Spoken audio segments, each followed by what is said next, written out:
Ogunbowale, 7-year NFL veteran, normally a running back. The field goal attempt is good!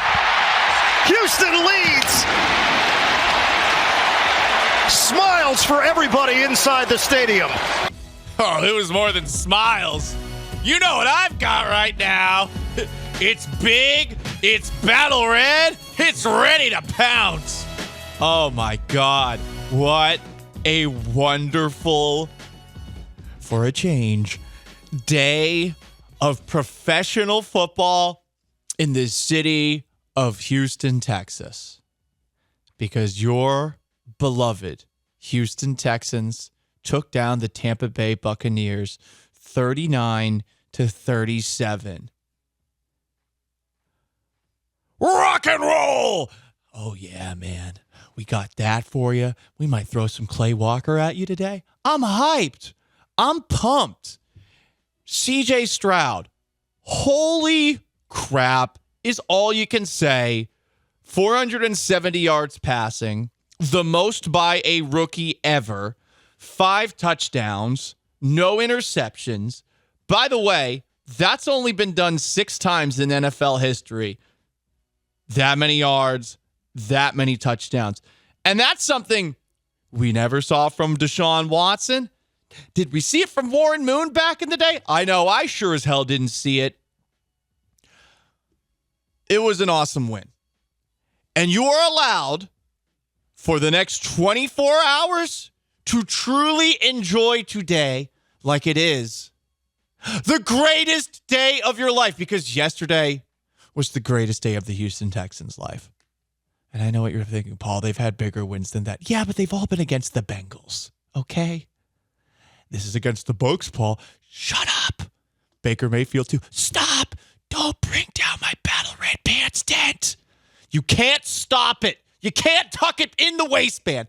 I am pumped today because the Texans always lose that kind of game. They always lose it. It always is the other team that's excited and celebrating at the end. No, let's just look at last year.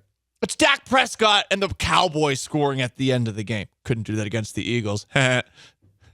It's Patrick Mahomes doing that at the end of the game. Your version of a last-minute highlight is Sage Rosenfels getting Rosencoptered and blowing a 10-point lead against the Colts late. It's Chris Brown missing field goals in 2009 at the end. It's David Garrard throwing a Hail Mary against you with the Jacksonville Jaguars in 2010.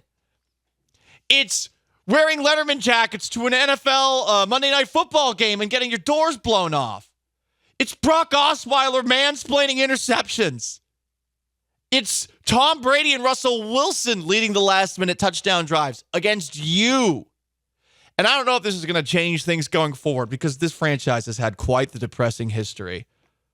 But, I mean, even in 2019 in the playoffs where the Texans had a chance to completely snuff out the Bills, 4th and 1, Bills 30 with Deshaun Watson under center, stuffed. So here I am, finally seeing something different with, at least for the next 6 days, actual optimism. Because now I feel like it's possible for the Houston Texans to win games at the end.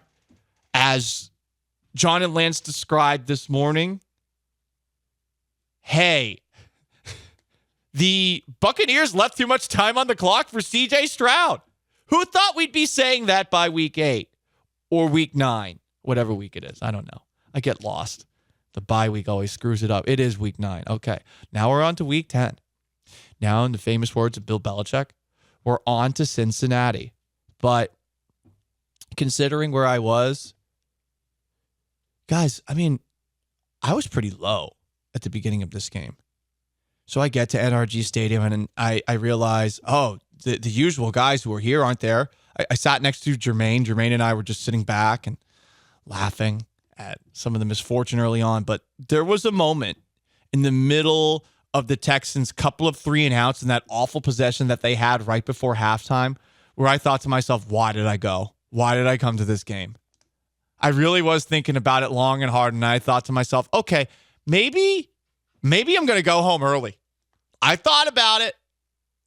I also was thinking about my dad's like trying to get some sale done with some person in Houston. And he's like, there's somebody who's in NRG Stadium that I work with. You should go and meet him. And I was like, Dad, I don't have time for that. I'm doing my job. But I actually thought to myself, you know what? Maybe I do have time for it. Maybe I do have time to have my pater familias. So I'm thinking about all these things. And then the first play, the second half happens. Noah Brown goes for a 75-yard touchdown. And from there on, like I now feel like I have to keep going back to NRG Stadium. I don't feel like a fool for showing up there and watching that game. And I think any Texans fan who went to that game, you were more than pleasantly surprised. I hope you stayed all the way to the end. I hope you did. The traffic wasn't that bad on the way out where you're going to beat the traffic if you get out early. Like you should have stopped and at least watched the last drive. You should have. And if you didn't, I hope you learned your lesson. We all learn our lessons. One time, believe it or not, in 2002, after a drunk man fell on me, I left a Patriots game where the Patriots were down 10 points with less than 2 minutes to go. They came back and they won. Never did it again. We all have a learning experience. But that should have been your learning experience because CJ Stroud, guys, we all have to admit he's good. Let's just admit he's good. You don't have to say anything more than that. He is good and has been good. Will he continue to be good? We hope so, probably. I feel like pretty good saying that a guy that threw for 470 yards and 5 touchdowns, even if it was against a Buccaneers passing defense that statistically doesn't rank very well, even with all that said, yeah, he's good. That's it. That's all you got to say. So I'm feeling great today, guys. I've got a battle red you-know-what. I am ready to rock and roll. Touchdown, Houston. Dare Ogunbowale, player of the game. If you want to jump in on this, 713-780-3776 to call in and text into the most interactive sports talk show in Houston. Before we get to the phones, I do want to check in with our guy, Shawn Mapes, behind the glass. Shawn, are you battle red rock you-know-what right now? That I'm not comfortable saying that on Why the not? radio. I didn't say battle red rock hard. I said, are you feeling battle red now you rock just did. you know what? Now, Fine, Shawn. Report me to HR. I'm just also explaining my vibes right now. It's also red rockets, like what dogs have, and so I don't like comparing myself to. You know what? Listen, I don't know what it's like. I don't know what it's like for everybody out there. Okay, everyone's got their own story. Not like a dog. Okay, fair enough. But hey, where you at? Liberty White. You're Liberty White. Okay. But hey, where you at? You got a big old smile on your face? Yes. You do. That's all I want to know. Yeah, CJ Stroud was awesome.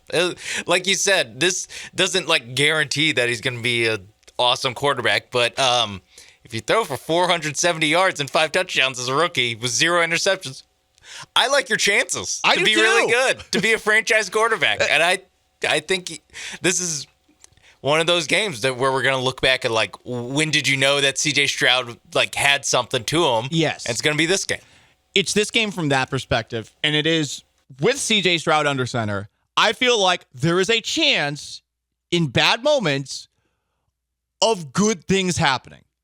And that is truly something I have never felt watching the Houston Texans. And that's starting since 2011. I know you guys have been watching, some of you, since 2002 when they first came back. And I mean, I missed some of the real catastrophic finishes, as I listed before. I remember watching them on NFL primetime. Chris Berman talking about Chris Brown shanking kicks and Rosencopters. I don't even know what Bermanism could be said to make you feel a little bit, happy about a highlight that is as low as those ones were. We got Ryan calling in on the most interactive sports talk show in Houston. Ryan at 713-780-3776. Ryan, what's up? What's going on, Paulie? What's going on, Shawn? We pumped. I was going to say Battle Red Rocket. I thought it was funny. Anyways, it's official, buddy. It's official. I'm going all in on the Texans. I've kind of been on the fence for a while. Yes. But the Texans are my team. It's official. I'm just saying. Let's go. Let's go.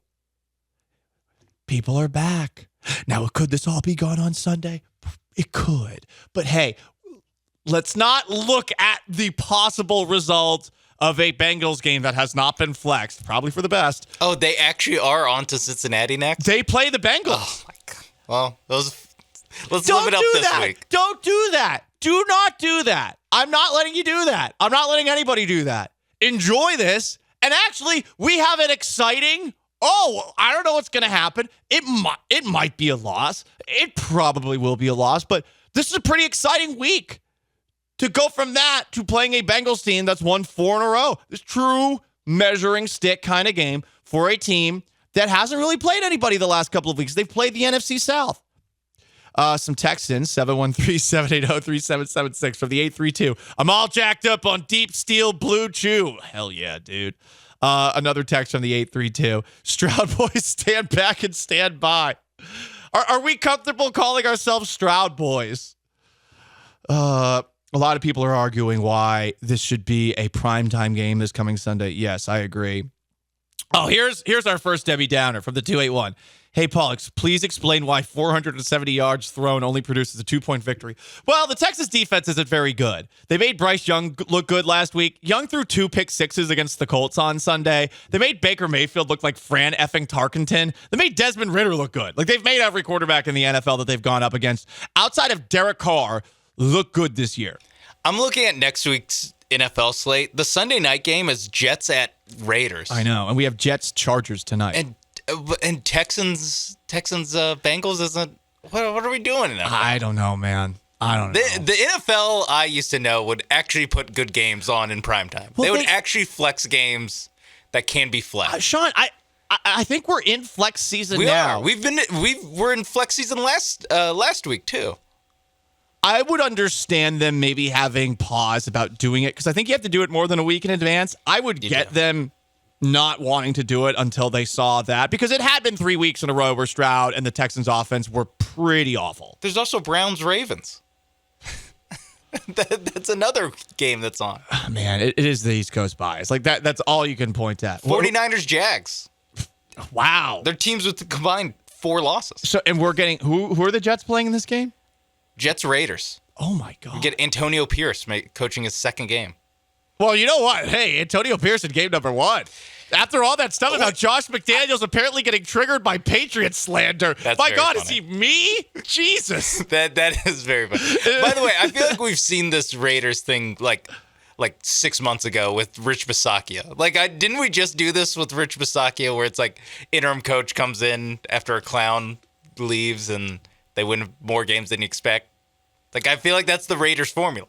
And they never stick with that guy. They always go for something better. They're like me with Jim Harbaugh. They're like me with women. I'll find someone great, and then one really hot person gives me a modicum of attention, and I will throw that person into a trash can, literally right on the spot. Can't believe he threw Rich Bisaccia into a trash can just because Josh McDaniels batted his eyes at you. Rich Bisaccia is The Girl and You Belong to Me by Taylor Swift. Look at that. We brought up Taylor Swift in the first segment. It's the Paul Gallant Show, ESPN 97.5 and 92.5, 713-780-3776. The Texans offense was explosive on Sunday. But who was most explosive?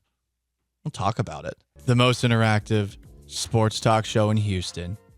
713-780-3776 is how you call in or text in after the Houston Texans 39-37 win over the Bucs.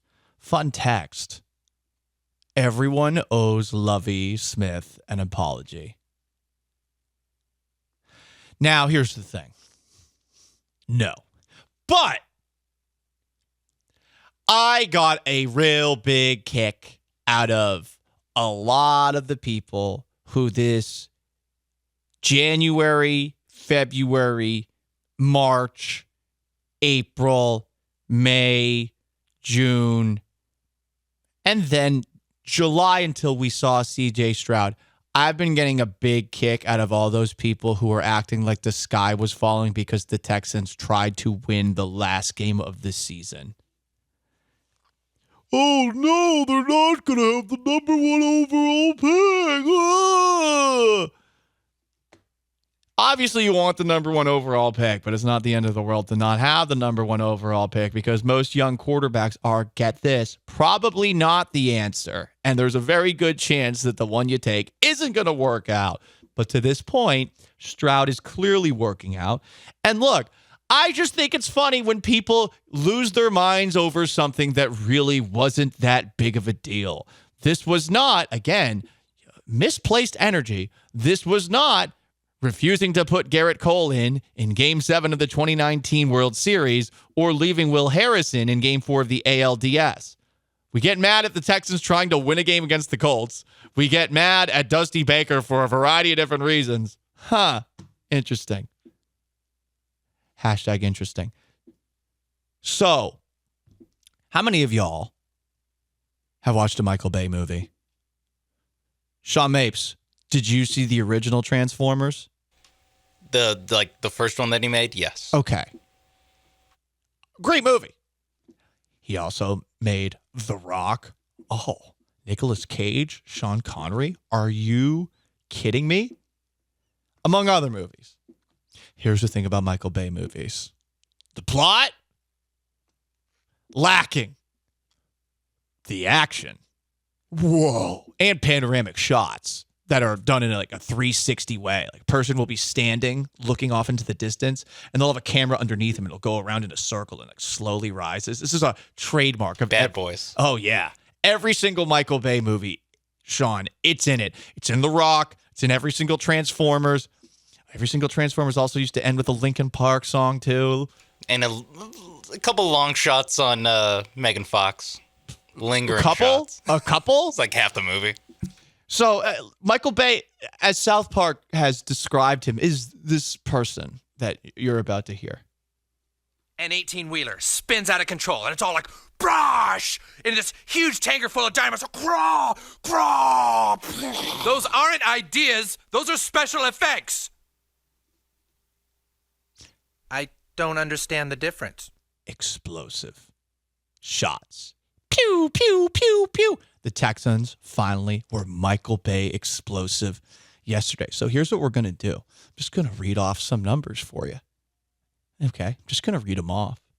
And we're going to do the Michael Bay scale of explosiveness. So 1 is choosing Kate Beckinsale for Pearl Harbor because he didn't want someone too beautiful, something that actually happened. 5 is making Megan Fox audition for Transformers by dressing in a bikini and washing his Ferrari when she was 15. So there's 1 to 5 things that have happened with Michael Bay. What, Sean? Why are you holding your hand in your head? Head in your hand? Yeah, that. Okay. Why are you doing that? Okay, I just wanted to make sure the Megan Fox one. That is, we don't approve of it. No. That's we his definitely career don't. highlight. We definitely don't. But that's the 5 in this. That's the highest. 5. Okay, that is the 5. Okay, so I hesitate giving anyone that, but okay. Okay, well, listen, Sean, just play some music. Okay, let's play something to set the mood, because some people in the Twitch especially, like, they're bringing the mood down. You know, let me get it in character as well. Putting on some battle red sunglasses. What else am I about to put on? Oh, what's this? Oh, is it my Texans Letterman jacket? Wow. Let's go. Sorry. Some people dress for the occasion on a battle red. They're back at 500, and CJ Stroud threw for a lot of yards, and it was against the Bucs, who aren't that good, but hey, vibes, bro. Vibes. You know who was explosive? Noah Brown. 6 catches. 153 yards, 75-yard touchdown. That's a 5. That's as explosive as it gets. The most explosive. Yeah, that's as explosive as Michael Bay having Megan Fox wash his Ferrari in a bikini when she was 15 You know what? Now I want to change this. Now I want to change it when you word it back to me. I can't believe he did that. And that it's not a huge deal. How has he not been canceled? He is honestly, the saying Kate Beckinsale wasn't beautiful, that is also the most Chris Broussarded thing I've ever heard in my life. Anyway. He got to make Ambulance this year. Apparently it's a good movie. I don't know. I won't throw around good, but it's all right. Okay, I want to hear about some more explosive guys. Yes. Dalton Schultz. Remember he fumbled his first catch of the game? Yeah. And you're like, damn it, this kind of sucks that they got this guy at tight end. Oh my God, you're fumbling, bro. 10 catches, 130 yards. He caught a touchdown pass on a 4th and goal where the Texans could not kick a field goal because, guess what? they didn't have a kicker after Kaimi Fairbairn injured his quad. A lot of injuries in this game for the Texans. 10 catches for 130 yards. You know what my favorite catch by Schultz was? There was another, I think it was a fourth down as well, on a crossing route. Maybe it was a third or a fourth down, but it's on a crossing route. They were going right to left. He catches the ball. He stiff arms a Buccaneers linebacker, and then he runs over another one right on the sideline. I'm going to give Dalton Schultz a 4 in terms of explosiveness on the Michael Bay scale of explosiveness. Tank Dell, he had some bad moments in this game early on too. He had 2 drops. You wonder what happens if he corrals those. Maybe we're talking about a 500-yard day from C.J. Stroud. We're talking close to a 600-yard day by C.J. Stroud. If Stroud's able to keep that ball in bounds down the left sideline from his own 9 to Dell, where Dell had like 3 steps on the defender who beat him. Dell had 6 catches for 114 yards and 2 touchdowns. I'm going to give him a 6 on the 1 to 5. A 6. Yeah, I did it. I don't want to know what that is from Michael Bay's real life. I don't either. It's probably something we haven't heard of yet. It's more criminal than 5. It's something that's going to come out in 20 years. So Stroud, when he threw that first touchdown pass to Tank Dell down the right sideline, did you notice the pump fake by Stroud? Sure, because that was focused on the camera. Did you notice the little stop and go by Dell? That cornerback, was it Carlton Davis? Totally effed. He had no chance there. I'm shocked by how Dell has that gear in him. His acceleration to get to that speed as quickly as he did. I mean, maybe we should expect it from anybody who's one of our beloved Cougs, but that was instant separation on that play. And then on the touchdown to win the game as well. Same thing. But my favorite Dell catch was not those 2, which were both very impressive.